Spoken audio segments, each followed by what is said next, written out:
Are we on? Okay. Well, I'm on. I'm the only one here. Hey guys. Casey Rollins back here with another episode of the Countercast. And by the way, I don't know how often I'm gonna be continuing to record these, because I kind of wanted them to just be a little bit regular. If I had something on my mind, I wanted to talk about it. But I do remember doing the poll. And most people saying that they wanted me to talk about Gab, but I did hear somebody say that they wanted me to talk about Ethnostates, so I'll talk about that too. But I'll also go through some other topics that I kind of wanted to touch on, and was thinking about doing full episodes of, but I'm gonna end up just mentioning them briefly here. If people want me to hey, talk about this, talk about that, just reach out to me. You can find me at realcaseyrollins@quoto.org or realcaseyrollins@mstdn.social. Either of those will work just fine.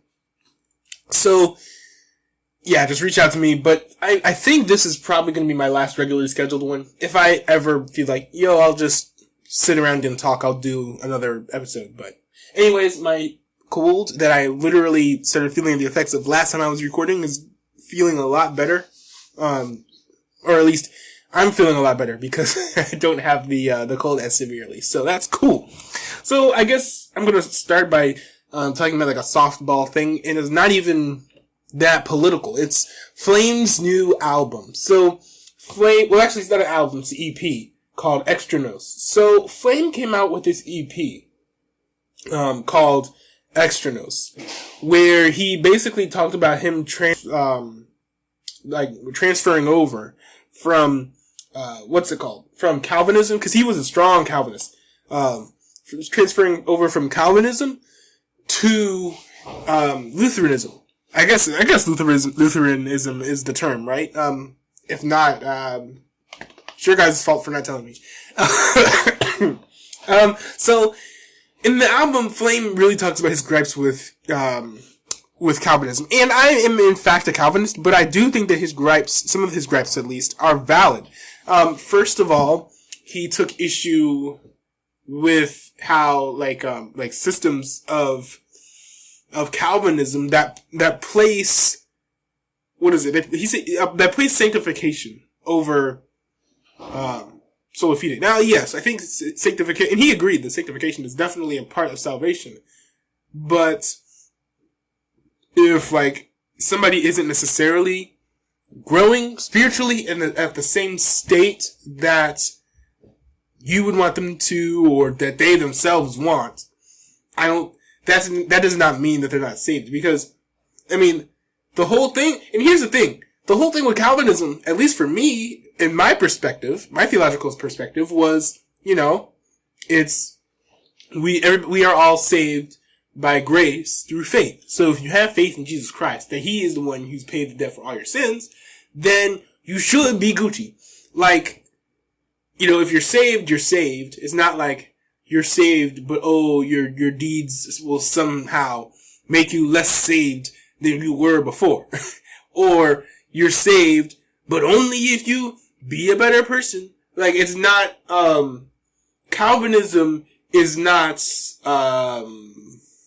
what's a good example? Calvinism is not New Year's Day resolutions every single day. It's not, I'm going to be better today than I was yesterday. Yay me, and it's new me. I'm changed. I'm so better now. No. That's not the point of Calvinism at all. Now, yes, we definitely do have to fight against sin and strive to grow, but that is not where our spiritual worth lies. It's not where our hope lies. It's not I must be a better Christian because I'm overcoming the sin. While it's good that you're overcoming the sin, of course, it doesn't necessarily make you better or more saved. And I think that the issue really comes when there are times when you have prolonged struggles that you don't necessarily see a whole lot of growth in, and then you're sitting over there well, what the heck? I'm not really growing, so am I really saved then? Because I feel kind of stuck. And it's really unfortunate. It is something that a lot of people in Calvinism do sort of they do sort of have this view, but I don't think that it's if you truly believe in being saved by grace through faith. There really isn't no room for being like, well, if you're still struggling with actually let me pull it up here because I do remember he had a good line. So my favorite song of the entire album is Sola Fide.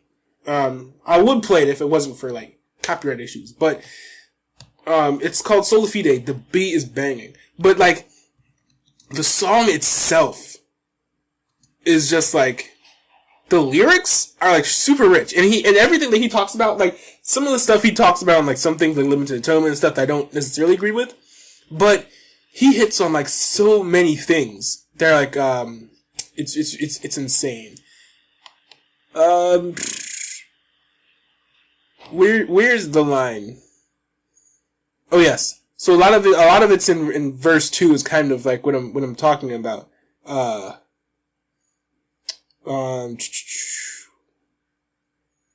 yeah, so it says, lest you hear me wrong, we should bear fruit and seek to grow. Say you a branch connected with a vine.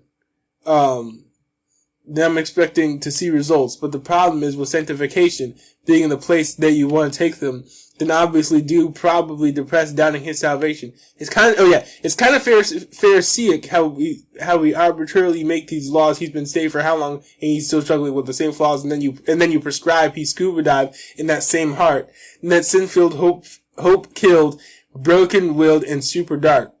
You don't send that person in. Oh yeah, here's the part that I really like from this song. It's like you don't send that person inside himself. You remind that saint that it's extranos outside himself. We justified by faith alone. So quick to say he ain't. Yeah. So basically, yeah, that's the main point that I think that he is trying to convey is that we are saved by faith. So we shouldn't look for our works for some sort of justification. So it's good. I talked about this longer than I meant to, but the album was just so rich because a lot of Christian rap too is just like a lot of it's shallow. If you look at just like the mainstream Christian rap, or especially some of like the indie, there's like a lot of like safe indie Christian rap nowadays that you'll listen to, and it's either like a lot of it is just like flexing on haters that don't exist. It's like,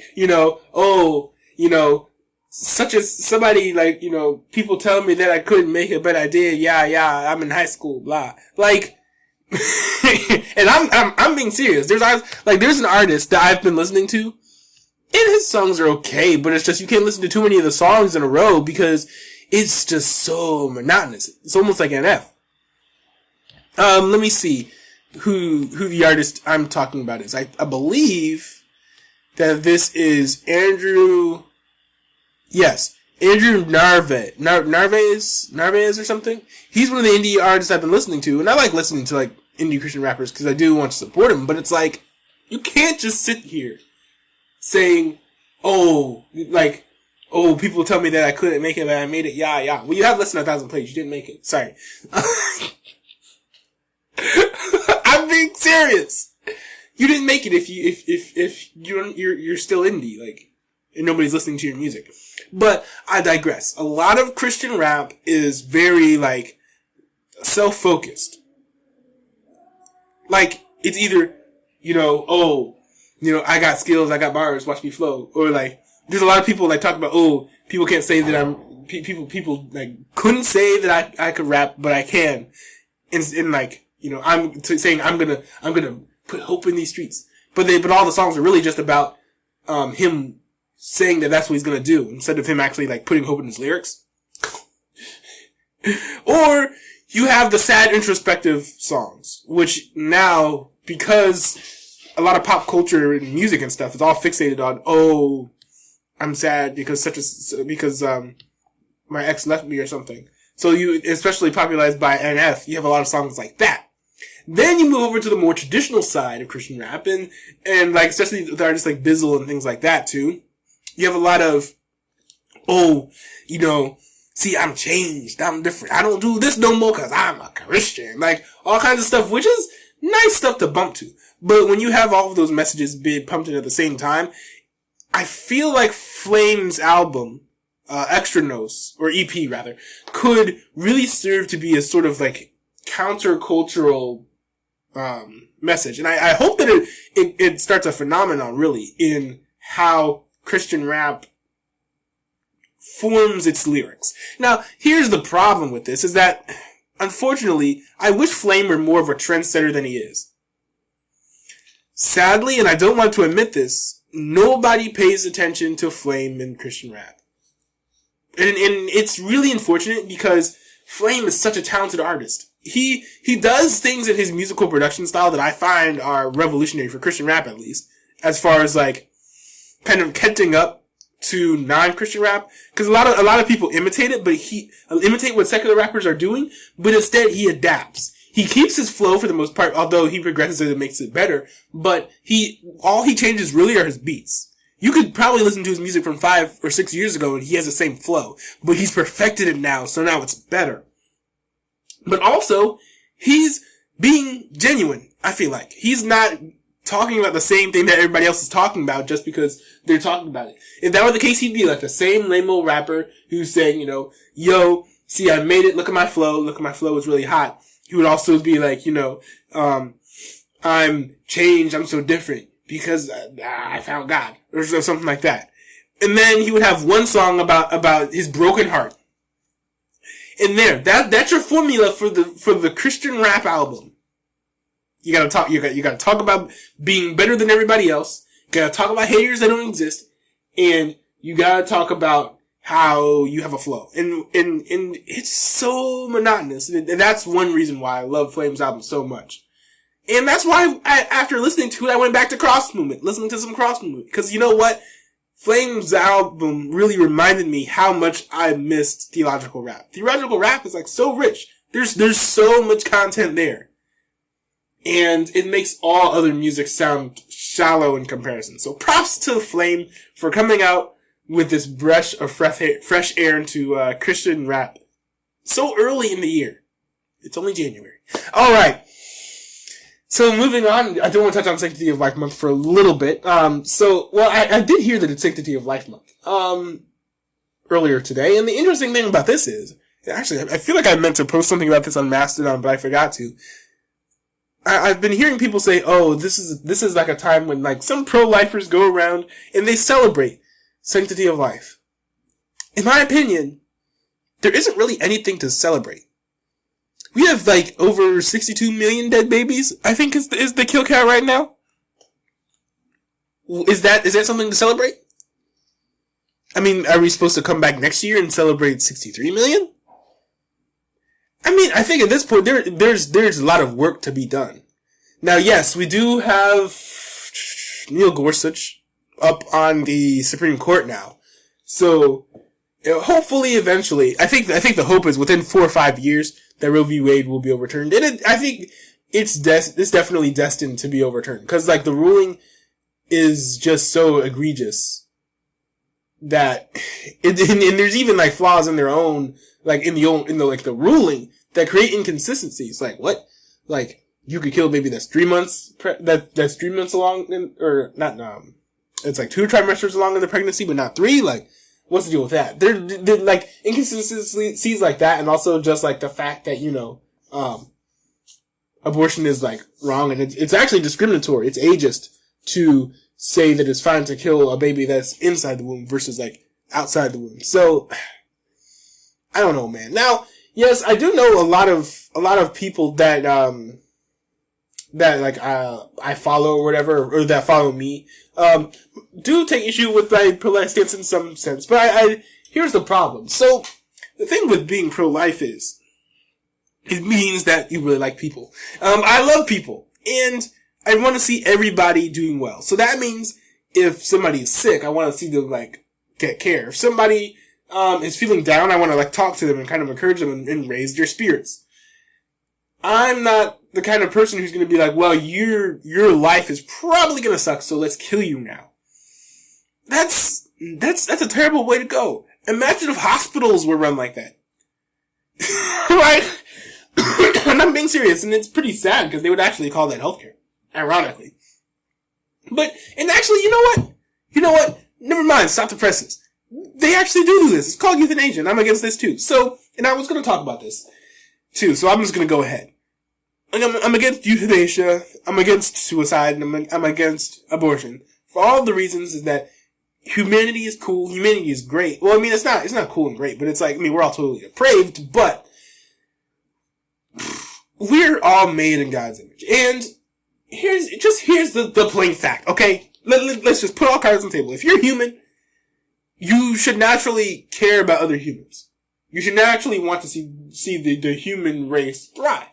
And I do understand, like, if you're a hardcore, evolutionist, pro-Darwinianist, then you would say, well, you know, survival of the fittest, the weak survive, we need to kill off the weak, because if we don't kill off the weak, then if we nurture the weak instead, then we are, we're like impeding the evolutionary process. Because the evolutionary process says we need to change into things that are stronger and better and blah, blah, blah. It's all gobbledygook. It is, though. It is. So, the problem is this is really interesting to me. We're ushering, like, we've come a long way in civil rights. But now we've been ushered into an era where we're now trying to reverse, civil rights for some people. Trying to reverse civil rights against, like, the disabled, saying, oh, their life is gonna suck. So let's just kill them. Trying to, I don't know, get rid of, like, the civil rights for people who are unborn. We are trying, like, life, liberty, and pursuit of happiness. Those are, like, the foundations that America was founded on. But now we have people in America whose primary platform is, let's kill people. That's just not appealing at all. And I really find it interesting, that there are still pro-lifers in the Democrat Party. Because they've really, like, kind of built themselves around, like, we are the party, like, especially with Pete, sorry, I listened to too much Steven Crowder. Pete Buttigieg or Buttigieg? I can't remember. But anyway, I'll just call him Pete Butt, because that's easier to say. So Pete Butt, his statement, he refused to correct a woman who said there's no room in the Democrat Party for someone who's pro-life. Basically, affirming what she's saying. He basically said, you know what? This is the policy of the Democrat Party, so you better fall in line. Let's kill some babies, kids. That's just not appealing, man. It's not surprising at all that the Democratic Party has zero momentum behind them. And I was actually surprised too. Earlier in the Democratic race, in the primaries, I'm looking at all these candidates. I'm like, there are actually a lot of different political, there are a lot of different aspects of the political spectrum here that are represented. A lot of them are very leftist and progressive, but you do see some variety. Some people want to take away, like, some people's private health care. Some people don't. Some people want to be in overseas more or longer than others. Like, there are all kinds of differences. You know, Julian Castro wants men to go out and get abortions. There are all kinds of policies out there. He does. It was funny. I sincerely miss him just because I want to hear him say reproductive justice every single debate. But there is such a vast spectrum of political beliefs, and I'm surprised. Our grandmother lives at our house now, back home. And she's like a diehard Democrat. And then I was like talking with her about the candidates. My favorite Democratic candidate is Tulsi Gabbard. And I wanted to see like who her favorite was. And she was like, you know, I don't like any of them. None of them. And I'm shocked. She was a huge Obama supporter. She doesn't even like Joe Biden. I found that astonishing. So when we have a party that's like really super harsh, that says nobody should have their own stuff. Nobody should be different than everybody else. Everybody should have the same thing. Everybody should have the exact same health care. Everybody should have the same money. That's why we gotta do the UBI and stuff like that. Everybody should have the exact same schooling. I don't think that people genuinely relish being cogs in a machine. Being, you know, fit in like this cookie cutter box. Like, people hate living in HOA neighborhoods. if people hate, like, being told what color the side of their house should be, and, like, what kind of wood you can use for your deck, how much more are people going to kind of not want to be in part of this society that says everybody must be the same, everybody must have the same? The only people who are whining and complaining about not, things being unequal, or, like, things are unfair because somebody's rich and I'm not, are really just the people who either, don't want to work for, don't want to work for what they get. Or, it's a lot of times, it's people who are just envious, not grateful for what they have at all, and they're just like, well, I want everything that Jeff Bezos has, except for his baldness. Like, people just think they're wishfully like, oh man, I wish I were rich. Give me all the money. No, not how the real world works, sunshine. I'm sorry to say that. And the last thing I wanted to touch on before I go to the main subject is, so apparently somebody thought I was alt-right. I got a message recently, and I'm not the kind of person who goes and exposes people, posting screenshots of DMs, like certain other people. Actually, that applies to a lot of people, actually. I don't know, maybe I really am rare. I got a message recently, from somebody who said, "Oh, I think you're alt-right because you follow Chris Krenko and Milo Yiannopoulos." One thing that's kind of interesting, also, I do want to say, is that both of these individuals, while they do make good content, both of these individuals, none of them are cisgender. So I'm kind of wondering if that's why people might think that I'm alt-right. I wonder why they would also think that I'm transphobic or homophobic. Cause, Milo Yiannopoulos is a big gay dude. Like, I mean, I know that he's not like, I'm not gonna talk about that aspect of Milo Yiannopoulos' sexuality, but I'm just gonna say, he's gay. And you can tell, by the way he acts, the way he, like, moves his limp-wristed hand and everything. So, he's gay. But I follow him, yes. And I follow Chris Krenko. The thing about Milo Yiannopoulos is, I don't support everything that Milo Yiannopoulos says. And by the way, I don't think I've ever advocated for people to follow Milo Yiannopoulos. Because Milo Yiannopoulos is very incendiary.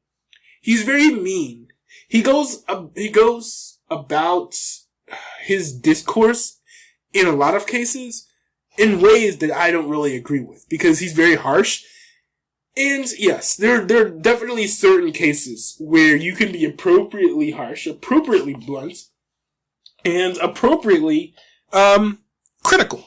I think one of the greatest examples of Milo Yiannopoulos conducting himself well is in the famed shutdown of this young feminist writer, author, I don't even know, personality, on, I think, one of the BBC channels. Basically, like, shutting down her arguments. And he did a good job. He wasn't particularly mean. But then, like, other times he will go after somebody's looks. He'll go after, like, all kinds of things. He'll call somebody names. He'll make assumptions about people, which generally he's right, but you can't just go into a conversation making assumptions like that. I've had preconceptions about people that I've had discourse on that I don't agree with online. But then I ask them questions and, sometimes I'm proven wrong. A lot of times I'm proven right, but sometimes I'm proven wrong. So you can't just make assumptions about people when you go into a debate. Because you gotta you have to actually know the person that you're debating with, instead of, just assuming what they are and then going from there. But anyways, Milo Yiannopoulos is an interesting guy. I really respect how he's willing to just put all of his cards on the table and be like, this is what I believe. You may not like it, but, this is what I believe. And you're wrong. I don't like how pushy he is, though, calling people that disagree with him names. He said some things I really don't agree with. Most chiefly is when he said that lesbians don't exist. And, there are multiple reasons why I think this is wrong. I think that there's enough evidence right now to say that lesbians actually exist. But also, like, his biggest reason for saying that, like, lesbians don't exist is because there are no ancient paintings of lesbians. Which I think is, like...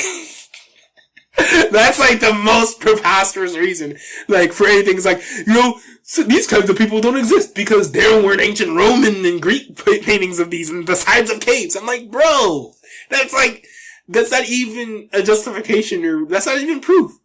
Lack of paintings from like centuries ago is far from proof. But anyways, that's just preposterous to me. And also, yes, he had Nick Fuentes on his show, and I think that he was.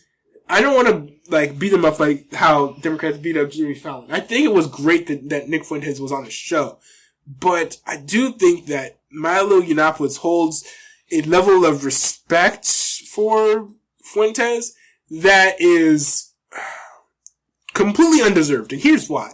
Nick Fuentes, I don't know if he's racist, but I do know that he's definitely part of the alt-right, and he definitely holds views that one would expect to have of somebody who's racist.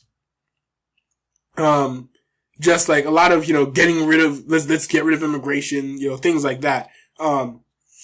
Which you have to have some stipulations if you're going to say that, or else people are instantly going to assume they are racist. And especially since like that's not a racist policy, but I don't know anyone who holds that policy who also is not racist. So you have that too. But like, the guy is so extreme.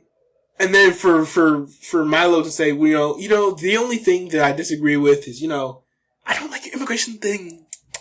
But other than that, you're a cool guy. Like, no, my G. Like, there's nothing Gucci about, catering to the alt-right. That's kind of what he's doing. There's nothing Gucci about kind of, I feel like he's trying to play both sides, sort of, because, he's edgy enough that he gets all of the alt-right people.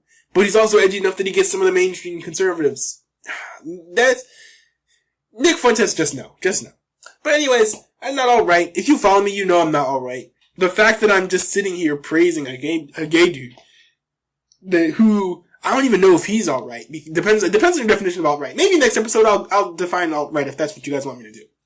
Just let me know. Hit me up on the Fediverse.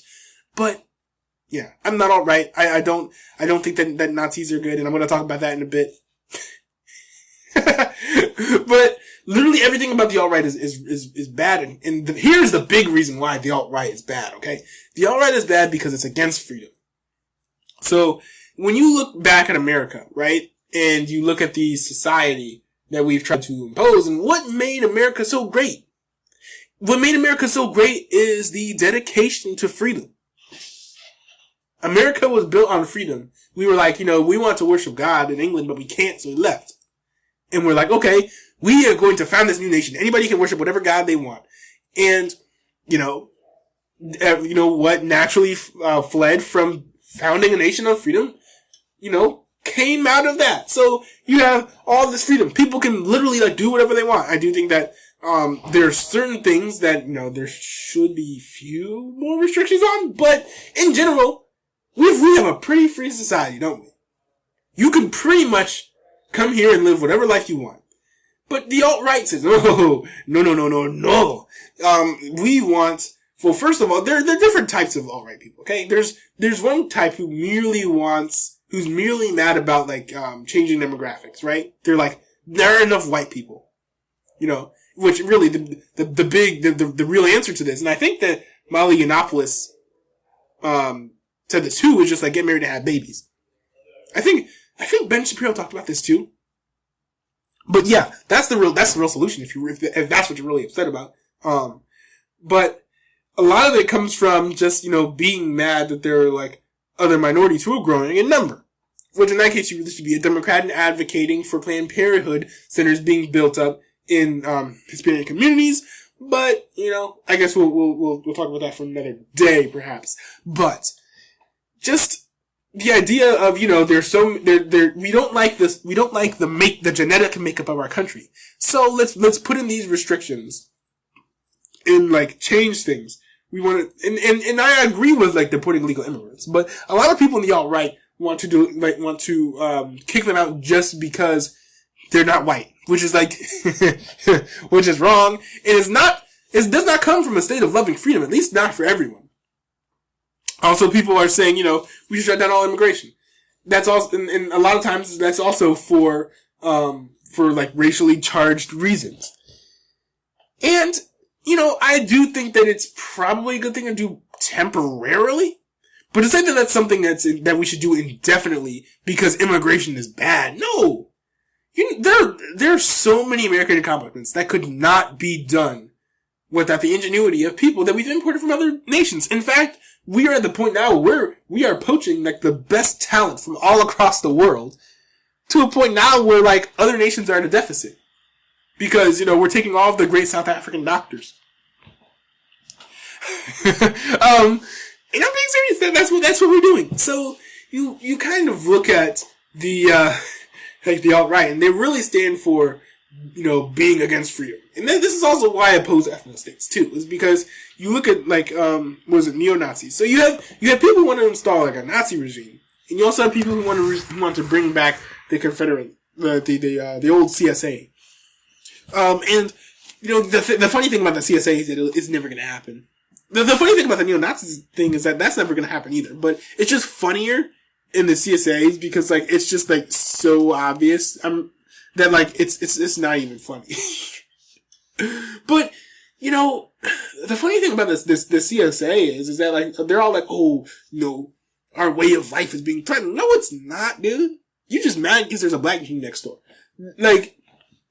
Sure, I think that you might want to have more guns, and I want to support your right to have more guns, but I don't think that back in the old South things were better. No, not at all. You didn't have an iPhone in the old South. You didn't have technology in the old South. You didn't even have Nuke Fuentes in the old South. So there's so many like great things that America has now that like if the CSA had been like allowed to just continue, it would not be as good as the society that we have now, and it wouldn't be as free. There'd be far more government restriction. People are trying to say like don't tread on me. They're also like tread on other people. That's not right. I believe in giving the same rights to everyone. So which is why I support pro-life. Going back to pro-life, gotta get that pro-life plug. Am I right? But the biggest problem with ethnostates, and one of the issues is like with white ethnostates in particular, because I was at one point in a conversation with people, and some people like, what? All of these other ethnicities have their own ethnostates, but where is the white ethnostate? Where is it? Oh, I wish that I had it. I wish so badly that I had it. And I was like, you know what? That's kind of an interesting point, Why is it that there isn't really a white ethnostate? And I figured out, the reason for that. And the reason for that is that they always want to import people who aren't white into their country. It's either that, or they want to kill everybody else who's not white. So you have either it's either the Nazi regime, or America / more like Europe. Cause like Europe is definitely more European than American, I would argue. But you have either the Nazi regime or the European society. Either you're going to end up importing all of these white people, or all these non-white people into your country, and then you lose that white utopia that you so desperately wish for. Or, conversely, you have the Nazi regime where you have all these white people, and then you're like, you know what? We are the master race. We are better than everybody else. So let's go and conquer the world. And then, of course, all the other nations, not being idiots, are like, no, not a good idea. And then they just blow the nation to smithereens, which is what happened to Germany, which is probably why it's still a sorry state today. So what my answer to a lot of the retorts from the alt-right people who are on Gab, who are like, what about the white people who only have their own, who are the only ethnicity who don't have their own ethnostates? I say, you have your ethnostates. You have your dream utopia. It's called America. It's called Europe. Every time you get control of a country, you decide not to have racial homogeny. And maybe, just maybe, it's because the rulers who are like running over your nations aren't stupid. The white nations who have been around for a long time that are like still surviving, or the nations who were founded by majority white people who are still surviving, didn't survive through ineptitude. They're not surviving because their society is terrible. Now, I mean, of course, and we can talk about Europe. Europe is falling apart, but it's not because the people aren't white. It's because the people have ideologies that say run around and kill people. And that's not something that's encoded into brown people's brains. It's something that comes from an ideology that you will find if you read the Quran. Or the Quran. But I don't know. A lot of people in the alt-right try to say, "Oh, if only there was a white utopia." No, there'd be nothing special about a white utopia except that it would be white, which would make it inherently even more cringy. One thing that's really cool about America. Now I'm going to close on this note. One thing that's really cool about America that I really like is that we have such diversity. Not just diversity in genetics, because that's highly superficial. Who cares? Like, seriously, who cares what color your skin is? But we have a lot of diversity in thought, and we have diversity in culture. So we have diversity of all these cultures, and when the cultures are all coexisting in a way, like when they're all compatible and they're all coexisting, it's really cool. You can see like all these blends of things. We would never have Old Town Road without the blending of cultures. People whine and complain. I think I heard. Oh yes, one of my favorite memories. I was up late at night, couldn't go to sleep, so I was listening to NPR. Best believe I went to sleep after that. But one of my fondest memories. I was laying in my bed. It was like midnight, I think, 1 a.m. And I was listening to NPR. There were some French people in Canada who were crying because of, cultural appropriation. But the thing about that, but the thing about that is, that is what makes the cultures better, because you have competition between two different things. Rap forced pop to be better. I can't say the same for EDM and pop, but, when you have different cultures blend together, you get all kinds of really cool things that you would have never gotten before. And it's just really cool. It's just really cool. I feel like I'm kind of running on maybe fumes. I don't know. I just feel like I've talked for long enough. Time to crawl back into my deep hole in the Fediverse, unless you guys want me to talk about something else. In which case, I will gladly do so. Just hit me up. Let me know. But, anyways, thanks guys for listening. And also, you know what? One thing I should talk about before I leave? I should talk about my podcast, my video. So I have a video waiting in the wings to be finished, which is The Myth of Q. And, I've recorded the voiceover already. That part's already done. The only part left to do is the animation. And, I don't know. Maybe I will do the animation this week. But I just haven't felt very motivated about it. And also, I'm not super confident in my script. But then again, it's been a while since I've looked at it, so maybe I'll go back and look at it. But I know some people had been wondering, like, yo, when's your video about Q coming out? Like, you said, I remember some people were like, I announced this video months ago. I know some people were like, you said you would do a video about Q. Zero movement in a month. Well, I just haven't been motivated to continue working on it, to be honest with you. Like, I'm not gonna force myself to to make a bunch of content and just burn myself out if I don't feel like it. Part of American freedom, I guess. I don't have to make a video about Q if I don't want to. But anyways, guys, thanks for listening. Stay strong. And if you're not in the Fediverse, you're doing something wrong. That rhymed. But anyways, I hope you guys enjoyed this one. I intentionally made this one a little bit more fun. Talking about killing babies instead of Gab. So hopefully you guys dug that a little bit more. See you guys later. Oh, man. Whew. That was an interesting episode.